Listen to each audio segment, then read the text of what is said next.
নমস্কার, আমি মিষ্টনী দত্ত, যাদবপুর বিদ্যাপীঠের ইংরাজি বিভাগের শিক্ষিকা।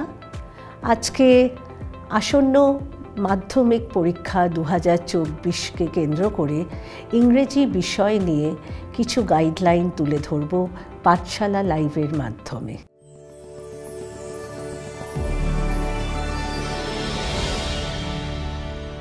প্রথমেই ছাত্রছাত্রীরা, আমার মনে হয় তোমাদের জানা দরকার যে তোমাদের ইংলিশ কোয়েশ্চেন পেপারের বিন্যাসটি কেমন।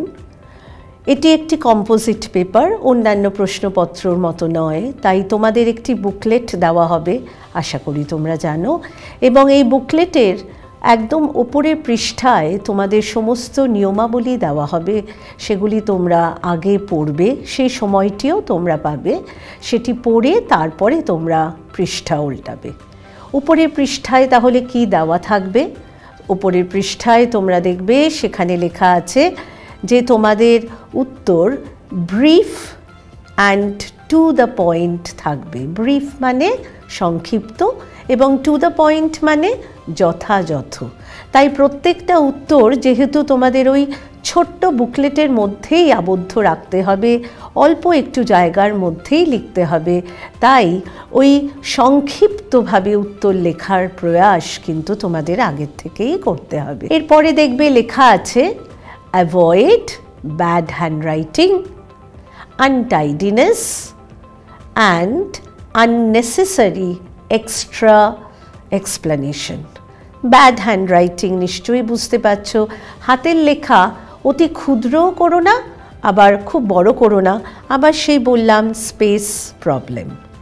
দ্বিতীয়ত আনটাইডিনেস, লেখা এবং বিন্যাস কিন্তু পরিষ্কার হওয়া দরকার, এবং তার জন্য তোমাদের একটা ছোট্ট গাইডলাইন বলি, পেনের সাথে একটা পেন্সিল সাথে রাখবে। কেন বলো তো? পেন্সিল দিয়ে যদি তোমরা আগে একটুখানি লিখে নিতে পারো হালকা করে, তার উপরে পেন চালাও বা মুছে চালাও, তোমরা কিন্তু ওই অপরিচ্ছন্নতার দায়ে কিন্তু পড়বে না। হ্যাঁ, তাই পেন্সিলটা একটু সাথে রেখো। আচ্ছা, এরপর তোমরা পৃষ্ঠা উল্টাচ্ছ, কি দেখছো? অনেক কিছু। প্রথমেই দেখছো লেখা আছে রিডিং কম্প্রিহেনশন সেকশন এ, অর্থাৎ বিভাগ কতে তোমাদের কিভাবে তোমাদের পরীক্ষা নেওয়া হচ্ছে, তোমরা কিভাবে পড়ছো এবং কিভাবে তোমাদের কম্প্রিহেনশন হচ্ছে। কম্প্রিহেনশন মানে কি ছাত্রছাত্রীরা? কম্প্রিহেনশন মানে আন্ডারস্ট্যান্ডিং, বোঝা। তাই কিভাবে বুঝছো পুরো পড়ে তোমাদের যেই একটা প্যারাগ্রাফ থাকবে, সেই বক্তব্য পড়ে কি করে বুঝছো সেটাই কিন্তু তোমাদের পরীক্ষা নেওয়ার বিষয়।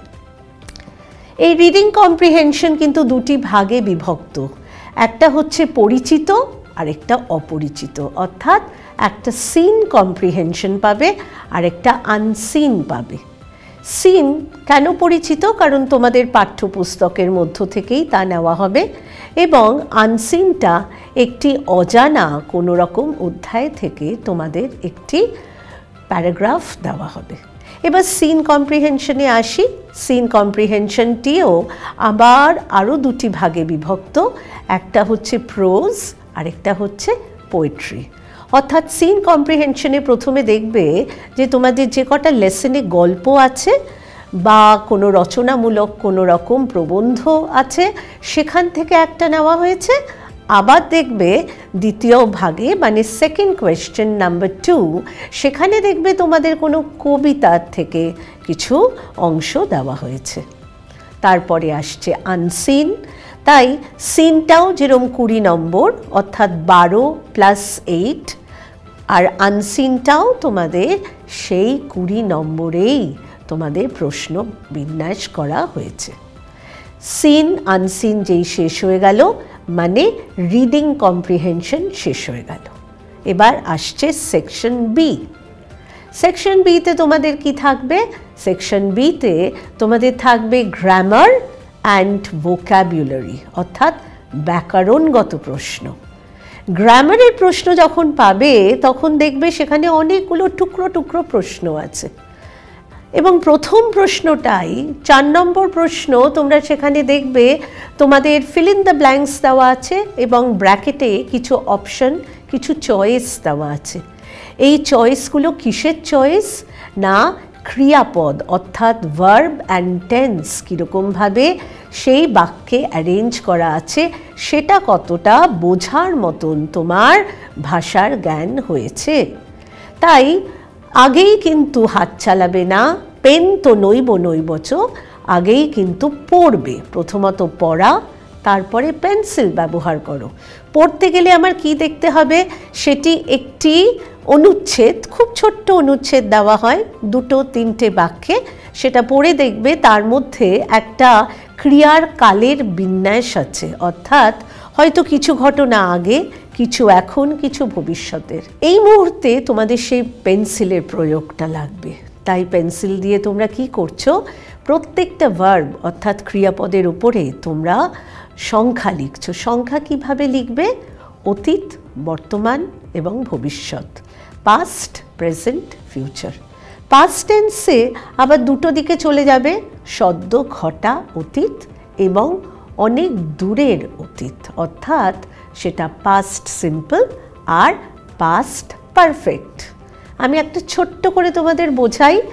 আমি স্কুল থেকে বাড়ি ফিরে দেখলাম আমার কাকা এসেছেন। কাকা কখন এসেছেন? তোমার বাড়ি ফেরার আগে এসেছেন তো? তাহলে আমি কিভাবে ইংলিশটা লিখব?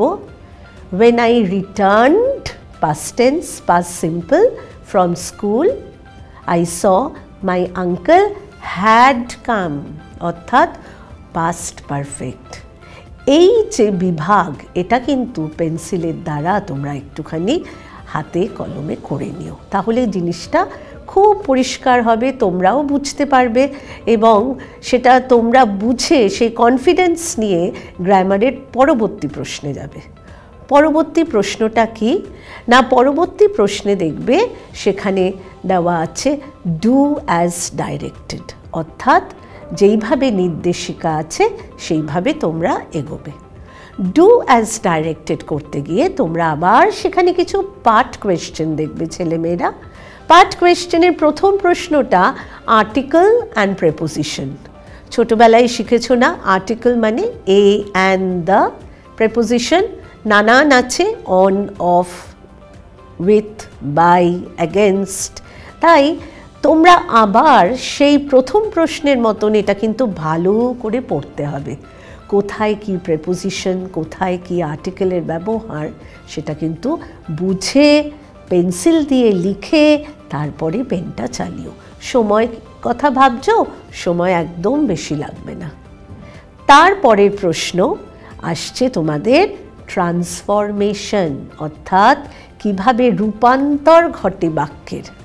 বাক্যের রূপান্তর অনেক রকম ঘটতে পারে, কিন্তু সেখানে তোমাদের মাত্র 3টে প্রশ্ন থাকবে, মানে 3টে জগৎ থেকে তোমাদের বিচার করা হবে। আমরা যেটা দেখে থাকছি কয়েকটি বছর ধরে ভয়েস চেঞ্জের উপরে একটা প্রশ্ন থাকে নাম্বার 1, আরেকটা প্রশ্ন ন্যারেশন চেঞ্জের উপর থাকে কম্পালসারি, তৃতীয় প্রশ্নটি কখনো ডিগ্রি চেঞ্জের উপরে থাকে, আবার সেটি কখনো অ্যাফার্মেটিভ থেকে নেগেটিভ সেন্টেন্স করো বা নেগেটিভ টু অ্যাফার্মেটিভ, এই জাতীয় প্রশ্ন ওই 3টের মধ্যে তোমাদের বিচার করা হয়। এই গেল ট্রান্সফরমেশন। তারপরে আবার আরেকটি অধ্যায় যাচ্ছে যেটা তোমাদের অনেক সময় খুব ভয়ের হয়, কিন্তু ভয় পেও না, কারণ সেখানে নিচে তোমাদের জন্য একটা লিস্ট থাকে। এটা কোন প্রশ্নের কথা বলছি বলো তো?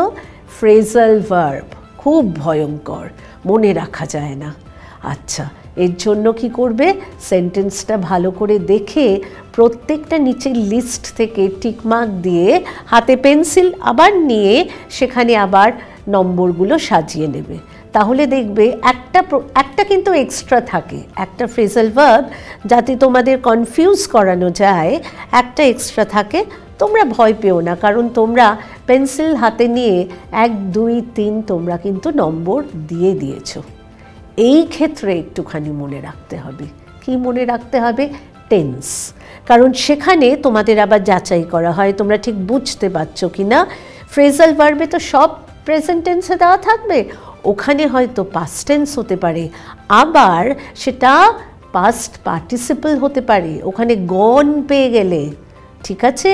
তোমার এখন গনটা যে পার্টিসিপলে দেওয়া আছে তোমার সেন্টেন্সে, সেইটা বুঝে কিন্তু তুমি সেইভাবে ফ্রেজাল ভার্বটা বসাবে, ঠিক আছে?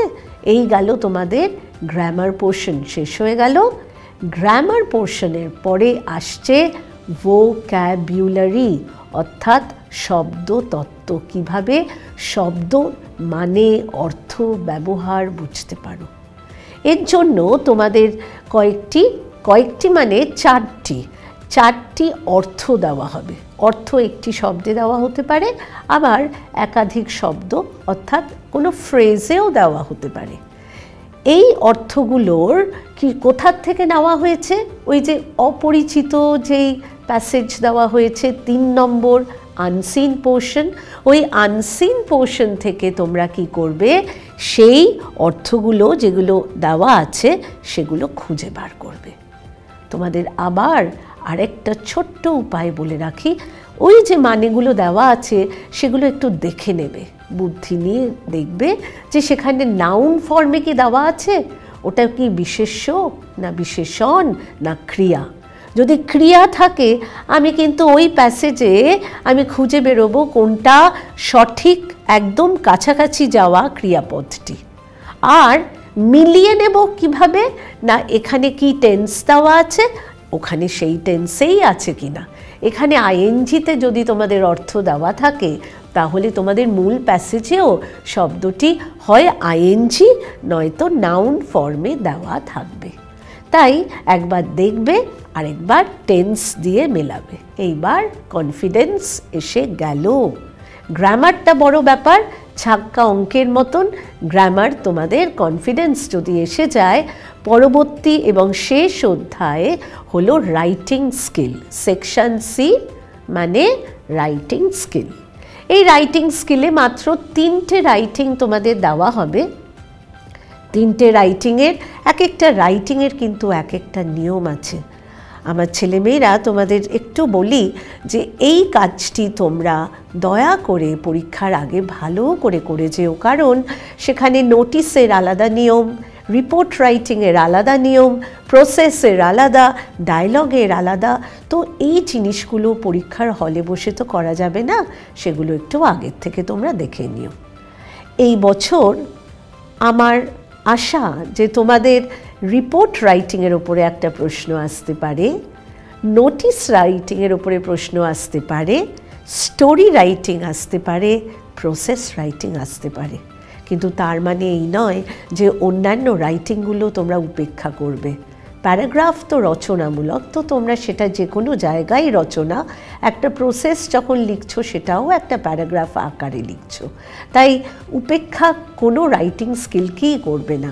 আবার লেটার, ইনফর্মাল লেটার অর্থাৎ পার্সোনাল লেটার কিন্তু তোমরা দেখে যেও।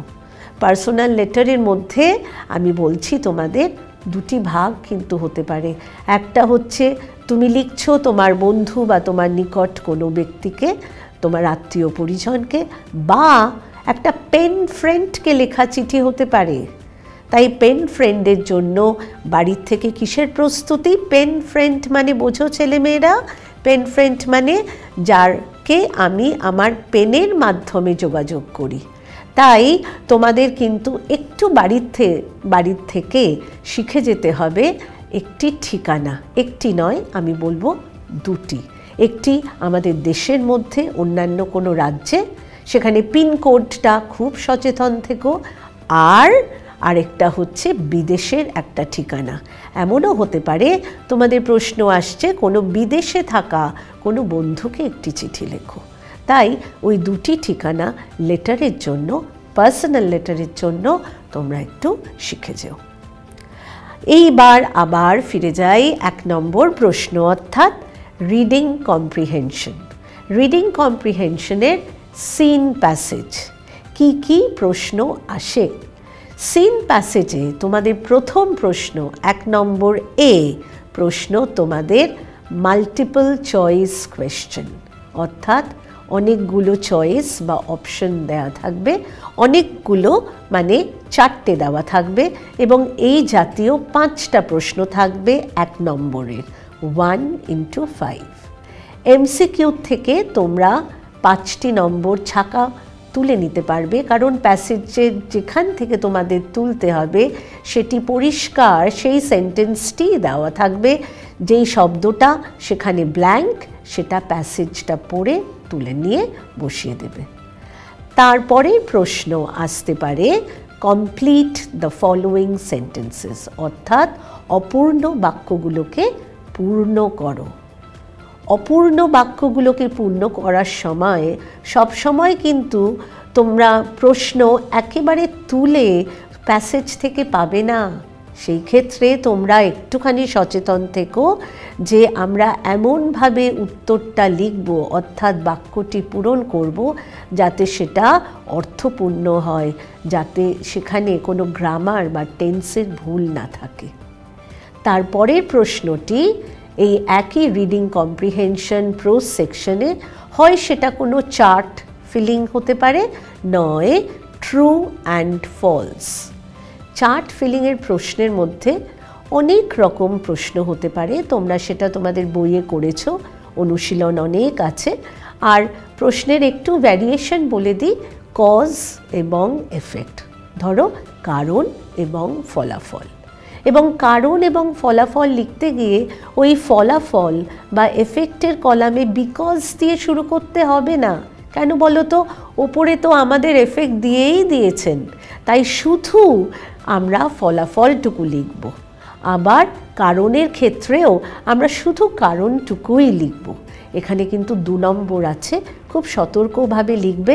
আর আরেকটা জিনিস, এখানে কিন্তু একটি বাক্য, একাধিক বাক্য নয়, একটি বাক্যতেই তোমরা কিন্তু কজ বা এফেক্ট চার্ট ফিল আপ করবে। আচ্ছা, কজ এফেক্ট ছাড়া আর কি হতে পারে? তোমাদের হতে পারে হু, হোয়াট, ওয়েন, ওয়াই দিয়ে 4টে কলাম তৈরি করে দিল। তোমাদের সেখানে একটি শব্দ বা 2টি বা একাধিক শব্দে তোমাদের সেটা ফিল আপ করতে হলো। চার্ট ফিল আপ করাটা খুব একটা কঠিন না, কারণ তোমাদের ওই ব্যাকরণের মার প্যাচে বাক্য গঠনের চিন্তায় যেতে হবে না, সেটি কিন্তু সহজেই নম্বর তুলে আনে। আচ্ছা, চার্ট ফিলিং এই গেল। তারপরে তোমাদের ট্রু অ্যান্ড ফলসে আসি। তোমাদের ট্রু অ্যান্ড ফলস নিয়ে একটুখানি কথা তোমাদের বোঝাতে হবে, যেটা খুব প্রয়োজনীয়। সেটা হচ্ছে, আমরা যখন খাতা দেখি আমাদের কাছে কিন্তু নির্দেশ আসে যে অনেকেই হয় অনিচ্ছাকৃত বা ইচ্ছাকৃতই তোমরা টি এবং এফ দুটো একসাথেই যুক্ত করে লেখো। সেইটা যদি তোমরা করো, জানবে সেখানে কোনো নম্বরই উঠে আসবে না। আমাদের সেই নির্দেশ আসে, যেই ক্যান্ডিডেট টি এবং এফ দুটোই একসাথে লিখেছে তাকে কিন্তু কোনো অ্যাওয়ার্ড দেওয়া যাবে না। আর এই টি অ্যান্ড এফের ওপরে কিন্তু তোমার ভাগ্য আছে এই প্রশ্নের ওপরে। কেন বলছি? টি এফ যদি ঠিক হয় তাহলে সাপোর্টিং সেন্টেন্স ঠিক হলে পুরো নাম্বার তুমি পাবে।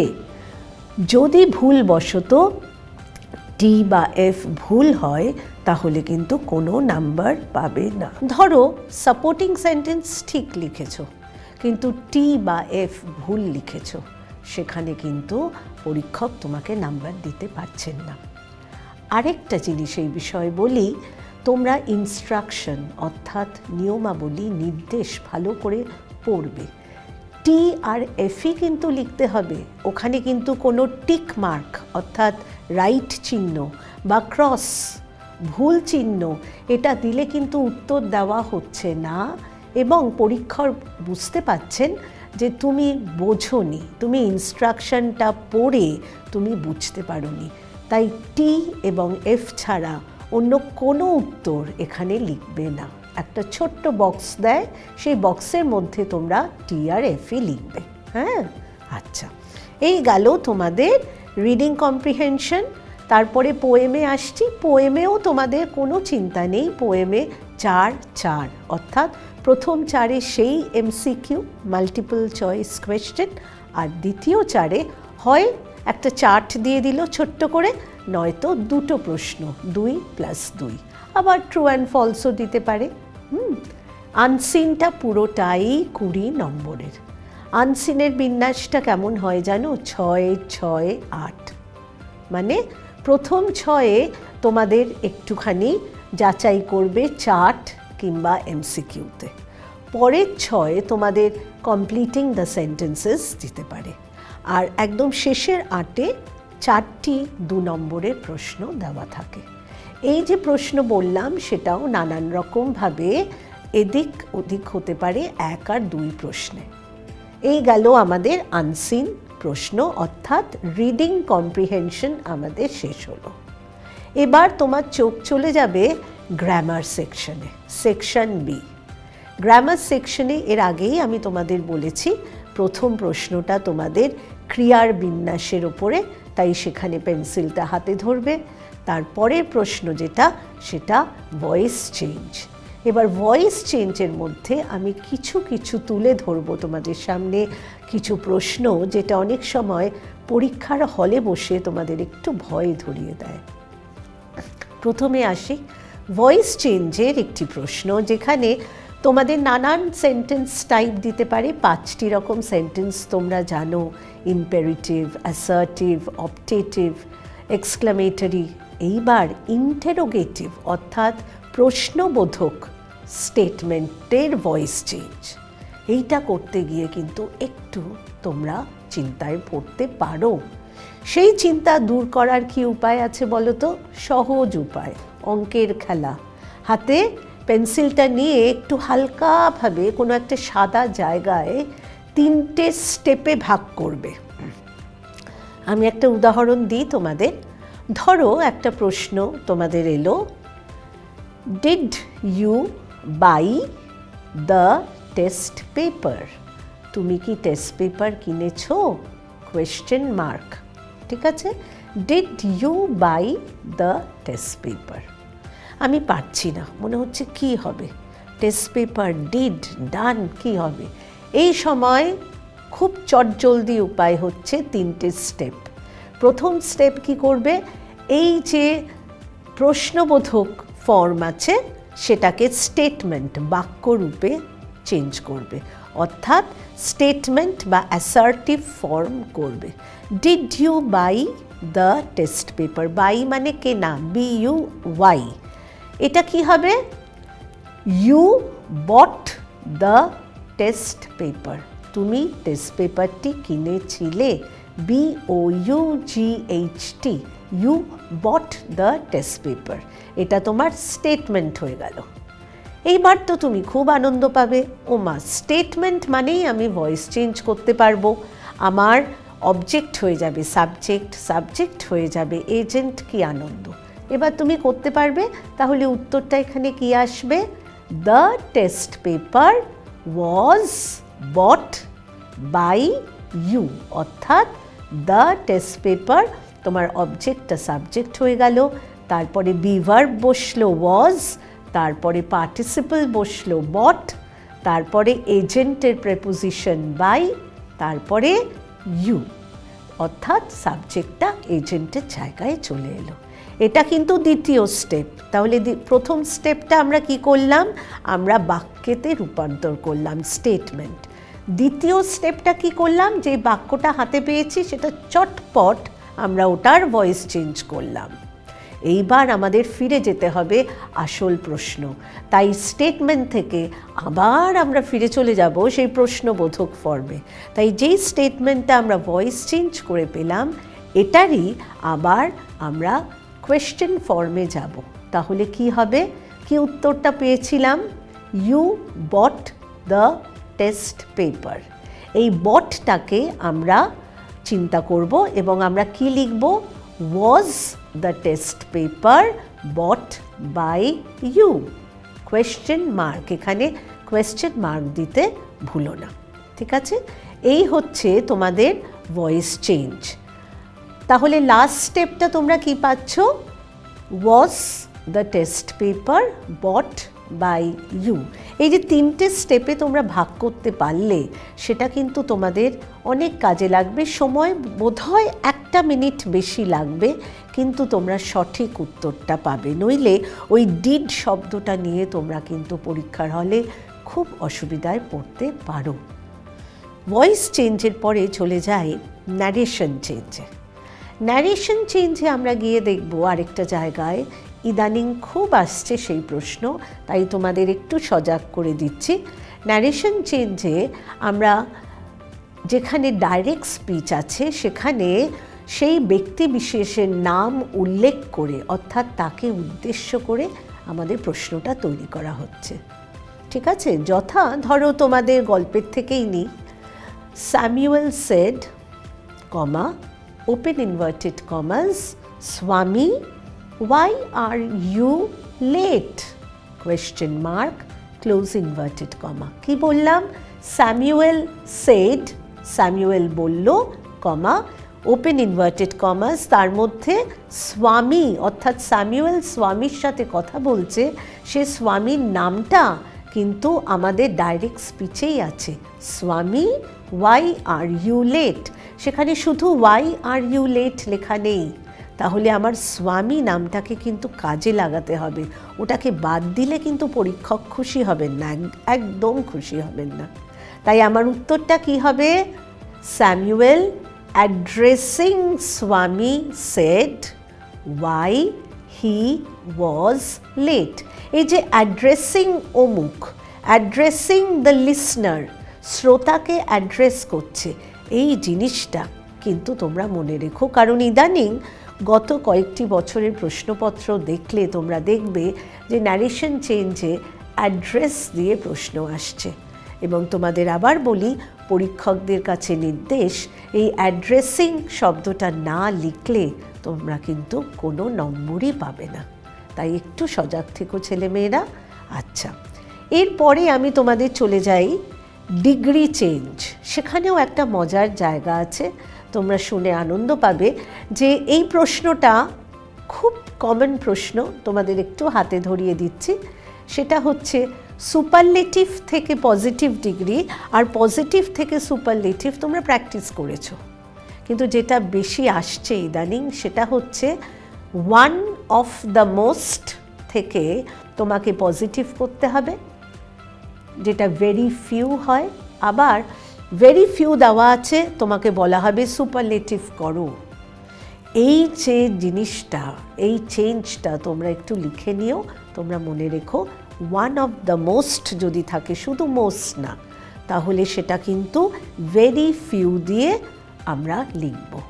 একটা উদাহরণ দিই তোমাদের, সেটা হচ্ছে ধরো বলি, Mumbai is one of the most important cities in India. বুঝতে পেরেছ? Mumbai is one of the most important cities in India, অনেকগুলোর মধ্যে একটি। এবার তোমাদের বলা হলো পজিটিভ করতে। এবার যখন পজিটিভ করবে, কি করবে? Very few cities in India, ওই ভেরি ফিউটা খেয়াল রেখো। Very few cities in India are, plural tense ব্যবহার করতে হবে, খেয়াল রেখো, are as important as Mumbai. বুঝতে পেরেছ? Very few cities plural in India are as important as Mumbai. তাহলে এই যে ট্রান্সফরমেশন, এই রূপান্তরটা তোমরা দয়া করে মনে রেখো পরীক্ষার হলে যাওয়ার আগে। গ্রামারের তোমাদের শেষ একটা জিনিস না ছুঁয়ে আমি শেষ করতে পারবো না, সেটা হচ্ছে সিম্পল কমপ্লেক্স কম্পাউন্ডের ইন্টারচেঞ্জ, একটার থেকে আরেকটার রূপান্তর। এই সিম্পল কমপ্লেক্স কম্পাউন্ডের একটা না ইকুয়েশন আছে, একটা ফর্মুলা আছে, খুব সহজ, ওটা শুধু মাথায় নিয়ে যেও। আমি বলি সিম্পল কমপ্লেক্স কম্পাউন্ড হয়তো করতে হবে এবং তোমাদের সেন্টেন্সটার মধ্যে একটা বৈপরীত্য আছে। ধরো খুব অন্ধকার চারিদিকে, আমি আমার চাবিটা খুঁজে পেলাম। It was very dark, full stop, I found my lost key, key মানে চাবি, KEY। It was very dark full stop, I found my lost key. আমার 1 2 3 আমি দেখছি বৈপরীত্য, আমি বুঝে গেলাম, কারণ আমার হাতে হাতিয়ার আছে। সিম্পল টেন্স আমাদের করতে বলেছেন, তাহলে কি করব বলো তো? চোখ বুঝে তোমরা ইনস্পাইট অফ বা ডেসপাইট ব্যবহার করবে। কিভাবে? ইনস্পাইট অফ এর সাথে মনে রাখতে হবে একটা আইএনজি বা একটা নাউন ব্যবহার করতে হবে। তাই ইনস্পাইট অফ বিইং ডার্ক, কমা, পাংচুয়েশনটা দেবে, কমা, আই ফাউন্ড মাই লস্ট কি। বুঝতে পারলে? এটা কি সেন্টেন্স দাঁড়ালো? এটা সিম্পল দাঁড়ালো। ইনস্পাইট অফ না দিয়ে তোমরা কি করতে পারো? তোমরা ডেসপাইট ব্যবহার করতে পারো, কিন্তু মনে রাখতে হবে কি, ডেসপাইটের সাথে কখনো অফ হয় না, শুধু despite. Despite being dark, comma, I found my lost কি। মনে থাকবে? এইবার তোমাদের বললো কমপ্লেক্স সেন্টেন্স। কি মজা! কমপ্লেক্স সেন্টেন্স কি করব? হয় দো নয়তো অলদো। তাহলে though it was dark, I found my lost key. ওখানে কোনো অসুবিধে নেই, যেরম আছে প্রশ্ন শুধু সেটা লিখে যেতে হবে, সামনে একটা দো বসিয়ে দাও বা অলদো বসিয়ে দাও। Though it was dark, although it was dark, I found my lost key. গেল? আচ্ছা, এবার আমাদের বলেছেন কম্পাউন্ড করতে হবে। ওরে বাবা, এ তো আরও সহজ, বাট বসাবো। It was dark but I found my lost key. তাহলে কি বুঝতে পারছো? সিম্পলে ইনস্পাইট অফ কিংবা ডেসপাইট, কমপ্লেক্সে দো অলদো, কম্পাউন্ডে বাট। আমরা খেলে বেড়াবো, আমাদের যদি কমপ্লেক্স সেন্টেন্স দেয় আর সেখানে দেখি দো অলদো দিয়েছেন এবং আমাদের বলেছেন তোমাদের তো সিম্পল করতে হবে, একটুও ঘাবড়াবো না, আমার তো জানি কি করতে হবে, ইনস্পাইট অফ করে দেব, তাই তো? তাই এই জিনিসটা মনে রাখবে। আর আরেকটা কি আসে খুব, নেগেটিভ থেকে অ্যাফার্মেটিভ বা অ্যাফার্মেটিভ থেকে নেগেটিভ, হ্যাঁ সূচক থেকে না সূচক। কি করব? ওখানে যেটা খুব কমন আসে সেটা হচ্ছে হয়তো অ্যাজ সুন অ্যাজ দিয়ে দিল, সেটাকে আমরা কি করে চেঞ্জ করব? নেতিবাচকে, সেটা নো সুনার দ্যান। ঠিক আছে? সেই জিনিসটা একটু খেয়াল রেখো। নো সুনার লিখে কনস্ট্রাকশনটা একটু মনে রাখতে হবে। No sooner did my mother come, comma, than I started to study. যেই মা ঘরে এলেন অমনি আমি পড়তে শুরু করলাম। তাহলে নো সুনারের সাথে ডিড ব্যবহার করতে পারি, আর ডিড ব্যবহার করলে ক্রিয়াপদটা তোমার প্রেজেন্ট টেন্স হয়ে যাবে। আরেকবার বলি সেন্টেন্সটা, no sooner did my mother come, did ওখানে, তাই কাম। ঠিক আছে? দ্যান, এই দ্যানটা কিন্তু ভুলো না, then I started to study, আমি আবার পড়তে শুরু করলাম। আরেকটা কি করতে পারো? নো সুনার হ্যাড, পাস পারফেক্টে চলে যেতে পারো। No sooner had my mother come. এখানে কাম কথাটা ছেলেমেয়েরা খেয়াল রেখো, এটা কিন্তু প্রেজেন্ট টেন্স না, এটা তোমাদের পার্টিসিপল। কাম, কেম, কাম। ঠিক আছে? তাহলে হ্যাড যখন ব্যবহার করব তখন আমাদের ক্রিয়াপদটা কিন্তু পার্টিসিপলে চলে যাবে। হ্যাঁ, no sooner had my mother come than I started to study. এই ক্ষেত্রে কি মনে রাখতে হবে? নো সুনার ডট ডট ওই দ্যান শব্দটা ভোলার কিন্তু উপায় নেই। ঠিক আছে? এই তোমাদের গ্রামারের কিছু প্রবলেম নিয়ে আমি আজকে বললাম। লাস্ট সেকশনটা কি আমাদের? রাইটিং। রাইটিংয়ে আমি তোমাদের একটু আগেই বললাম, এবার একটু রিপোর্ট আর নিউজ পেপার রিপোর্ট একটু দেখে যেও। কেন?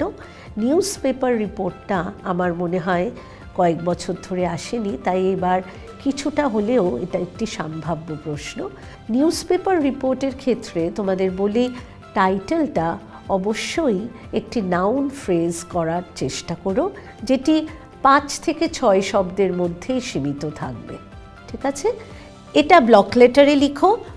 আর তারপরে তোমাদের কি লিখতে হবে, কে নিউজটি লিখছেন। তোমরা বাই স্টাফ রিপোর্টার লিখতে পারো বা কেবল নিজের নামটি লিখবে, কিন্তু কোথায় লিখবে?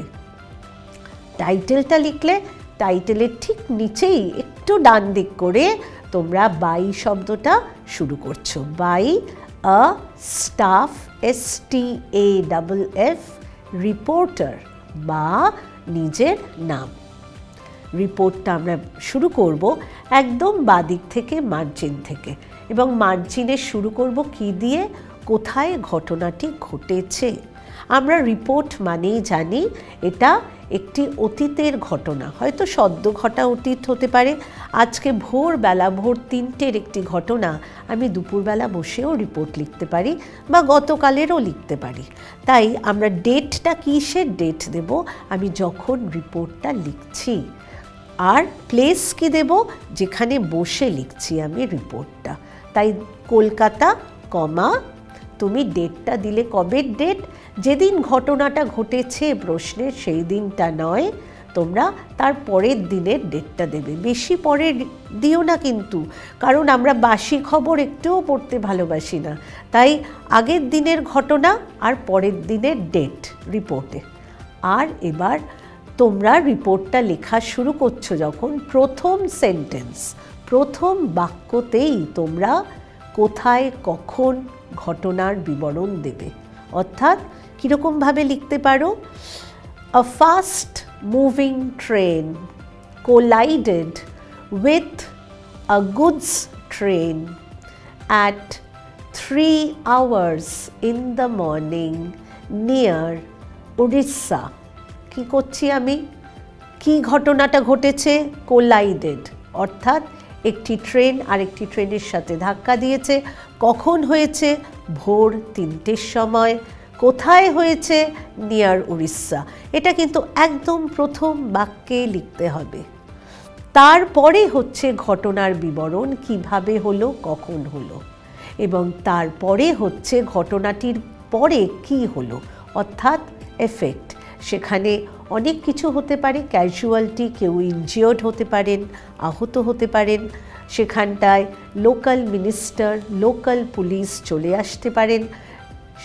এই সমস্ত কিছুই তোমরা একদম শেষের দিকে দিচ্ছ। তাহলে টেন্স তোমরা কি ভেবে ফেলেছ? নিশ্চয়ই ঠিক ভেবেছ। টেন্স নিশ্চয়ই পাস্ট টেন্সে হবে এবং পাস্ট টেন্সটা গড়িয়ে যাবে, হয় পাস্ট সিম্পল, কখনো পাস্ট পারফেক্টও হতে পারে। অনেক দূরের কারণটা দেওয়া হলো। আর কি এখন হচ্ছে, এখনও ইনজিওর্ড পার্সনদের নিয়ে যাওয়া হচ্ছে হাসপাতালে, সেটা তো পাস্ট টেন্সে লিখবে না, সেটা প্রেজেন্ট টেন্সে লিখবে। ভবিষ্যতে যদি কোনো ক্ষতিপূরণ অ্যানাউন্স করেন সরকার, তাহলে অবশ্যই সেটা তোমরা ফিউচারে লিখবে। তাই তোমরা নিজেরা কিন্তু সচেতনভাবে টেন্সের প্রয়োগ করো। ঠিক আছে, এটা হলো নিউজ পেপার রিপোর্ট। এরপরের রাইটিং স্কিলটা আমরা নোটিশ নিয়ে একটু আলোচনা করি। নোটিশ মানে কি? ঠিক নিউজ পেপার রিপোর্টের উল্টোটা। নিউজ পেপার রিপোর্ট হচ্ছে ঘটনাটি ঘটে গেছে, আর নোটিশ মানে ঘটতে চলেছে। তাই নোটিশের সম্পূর্ণটাই কিন্তু আমাদের একটা প্ল্যানিং। আমরা প্ল্যান করব কিভাবে ঘটনাটা ঘটবে, সেটাই কিন্তু আমরা নোটিশে লিখব। তাই নোটিশটা হাতে লেখার আগে, পেনটা ছোঁয়ার আগে একটু চোখ বন্ধ করে তোমরা প্ল্যানটা কিন্তু মাথায় কষে নিও। এবার শুরু করবে কি করে, একদম উপরে নোটিশ শব্দটা প্রত্যেকটা অক্ষর তোমরা ক্যাপিটাল লেটারে লিখবে। এই নোটিশ শব্দটা লেখার আরও উপরে লিখবে সংস্থাটির নাম। সেটি কোনো স্কুল হতে পারে, কোনো অফিস হতে পারে। সেই সংস্থাটির নাম লিখে নিচে নোটিশ লিখলে তার নিচে লিখছো কি বিষয়ে বা কাদের উদ্দেশ্যে নোটিশটা। এটা তোমরা একটা ফার্স্ট ব্র্যাকেটে লিখতে পারলে খুব ভালো হয়। তোমরা প্রথম ব্র্যাকেটে তোমরা নোটিশ কাদের উদ্দেশ্যে নোটিশটা লিখছো সেটা লিখে নিলে হয়ে গেল আমাদের ওপরের ফর্ম। এবার শুরু করার আগে কিন্তু তারিখটা তো দিতে হবে। আজকে বসে নোটিশ লিখছি, আগামী সপ্তাহে কোনো ঘটনা ঘটছে, তাহলে নোটিশের তারিখটা আজকের তারিখই হবে। ওপরে ডান দিকে on the right hand top corner তোমরা ডেটটা দিচ্ছ। নোটিস এবার শুরু করছো। কিভাবে লিখতে পারো সহজভাবে? It is hereby notified, HEREBY, hereby notified, FIED, that বলে যা প্রশ্ন আছে সেটা লিখে নিলে, বা this is to notify that, this is to notify, FY, that বলে প্রশ্নের যেটা আছে সেই বিষয়টা লিখছো। এইটা হচ্ছে প্রথম বাক্য। এরপরে তোমার নিজস্ব প্ল্যানিং কাজ করবে, কি করে তুমি সেই কাজটি কিভাবে করবে, অর্থাৎ সেগুলো তুমি নোটিসে লিখছো। এই ক্ষেত্রে ছেলেমেয়েরা তোমাদের বলি খুব ভালো হয়, তোমাদেরও সহজ, পরীক্ষকদের খুব সুবিধে। তোমরা যদি বাক্যের পর বাক্য লিখে না গিয়ে এই ক্ষেত্রে একটা ছক, একটা চার্ট যদি তৈরি করতে পারো, অর্থাৎ ধরো একটা কম্পিটিশন হবে তোমাদের স্কুলে, সেখানে কম্পিটিশনে তুমি কিভাবে করছো, কোন কোন ক্লাস পার্টিসিপেট করবে, কবে নাম জমা দেবে, কোন টিচারের কাছে জমা দেবে, তাই তো, কোন সময়ে জমা দেবে, আলাদা করে কটা কলাম করে নিচ্ছ। সেখানটায় একটা কলামে লিখলে নেম অফ দ্য ক্লাস, পরের ক্লাসে পরের কলামটায় হয়তো লিখছো date and time of submission, submission মানে জমা দেওয়া, SUBMISSION, ডেট অফ সাবমিশন। তারপরে teacher, name of the teacher পরের কলামে লিখছো, ঠিক আছে। তারপরের কলামে লিখতে পারো ইভেন্ট, অর্থাৎ পরপর পরপর তোমরা একটা ছক করে যদি যাও, আবার সেই বাক্য লেখা, টেন্সে ভুল হওয়া, সেই সবের কোনো চিন্তা থাকে না। এবং নোটিশটা যখন শেষ হয়ে যাচ্ছে তখন কি লিখতে পারো? Last line, I will be obliged if everyone participates in the program, বা your participation, বড় শব্দ আমি বানান বলে দিচ্ছি, your participation is solicited, solicited মানে কাম্য, ঠিক আছে। পার্টিসিপেশন বানানটা PARTICIPATION, ঠিক আছে। solicited, SOLICITED, এটা দিয়ে নোটিশটা শেষ করলে, কিন্তু এখানেই শেষ নয়, নোটিশটা কে লিখছেন তাকে কিন্তু সই করতে হবে। তাই নোটিশের নিচে ডান দিকে তোমার সাইন্ড কথাটার ছোট শর্ট ফর্ম লিখতে হবে। কি করে লিখবে? ক্যাপিটাল S আর একটা ছোট্ট D, তারপরে একটা স্ট্রোক চিহ্ন দিয়ে দেবে, SD স্ট্রোক দিয়ে তার নিচে তোমার পুরো নামটা লিখতে হবে, যিনি ওই নোটিশটা জারি করতে চলেছেন। তার পুরো নামের নিচে তার পদটাও উল্লেখ করতেই হবে, তিনি হেডমাস্টার মশাই, হেডমাস্টার, নাকি তিনি ম্যানেজার, বা তিনি একজন পাবলিশার, সেটা কিন্তু ব্র্যাকেটে লিখবে। বাঁ দিকের জায়গাটা কিন্তু ফাঁকা থাকে না নোটিশের, বাঁ দিকে তোমরা কি করবে? কাউন্টার সাইন, অর্থাৎ ধরো কোনো ক্লাস টিচার নোটিশ জারি করেছেন, ক্লাস টিচারের ওপরে তার আধিকারিক সেই স্কুলের হেডমাস্টার মশাই বা প্রধান শিক্ষিকা, তোমরা বাঁ দিকে কি করবে? কাউন্টার সাইন্ড কথাটা লিখবে। ডান দিকে কি লিখছ? সাইন্ড, বাঁ দিকে সম্পূর্ণ বানান লিখবে, COUNTERSIGNED, কাউন্টার সাইন লিখে তার নিচে সেই আধিকারিকের পুরো নাম এবং তার নিচে তার পদটা লিখবে। এই গেল নোটিশের পুরো চেহারা। একটু খুশি করার জন্য, এর জন্য কিন্তু নাম্বার নেই, কিন্তু পরীক্ষক খুশি হবেন, ওই সাইন্ড আর কাউন্টার সাইন্ডের মাঝখানে একটা গোল করে, প্রত্যেকটা অফিস সংস্থার একটা নিজস্ব সিল থাকে, তো সেই গোল করে ভেতরে লিখে দিলে SEAL, সিল, স্ট্যাম্প লিখো না, লিখবে সিল। এই যদি করতে পারো খুব খুশি হবেন তোমার পরীক্ষক, তোমার নোটিশটাও খুব ভালো হবে। তাই নিউজপেপার রিপোর্ট আর নোটিশটা তোমরা ভালো করে দেখে যেও। লেটারটা তো বললামই, পার্সোনাল লেটারের দুটো টাইপ, অ্যাড্রেস দেখে যাবে। এরপরে রাইটিং স্কিলটায় আসি, প্রসেস রাইটিং। প্রসেস রাইটিং মানে কোনো একটি বিবরণ, একটি প্রণালী বা পদ্ধতি বুঝিয়ে দেওয়া।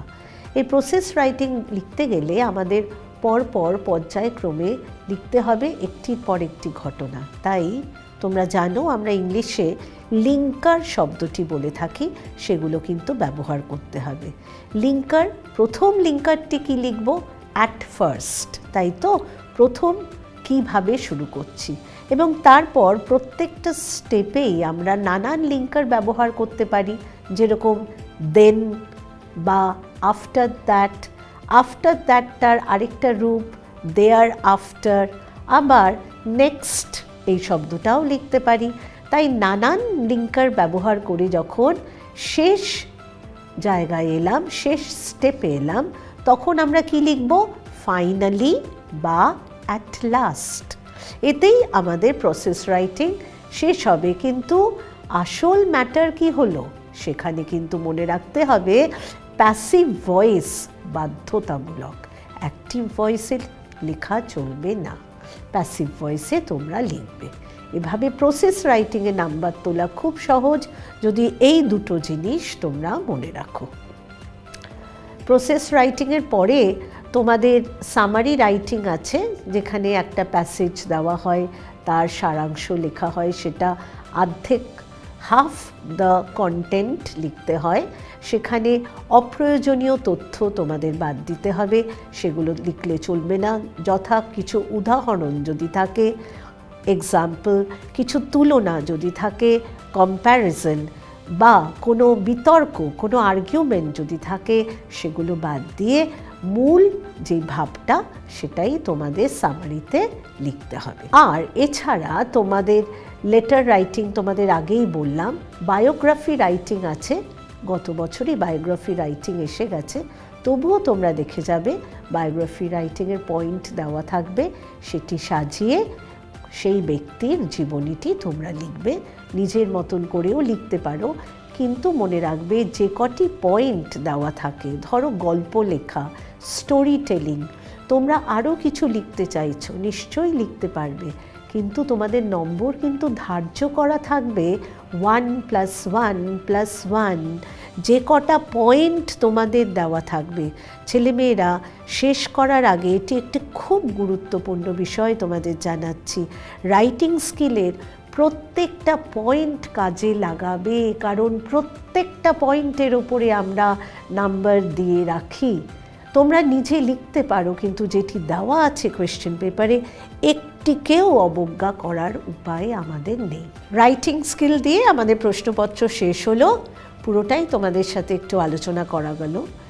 এইবার তোমাদের একটা কথা না বললেই নয়, সেটা হচ্ছে তোমরা এবার হয়তো ভাবছো যে গল্প কোনটা আসতে পারে, কবিতা কি আসতে পারে, এরম করে তো বলা যায় না। তবে আমরা মনে করছি যে এই বছর তোমরা একদম প্রথম লেসন ফাদার্স হেল্প, সেটা একটু ভালো করে পড়ে যেও, ঠিক আছে?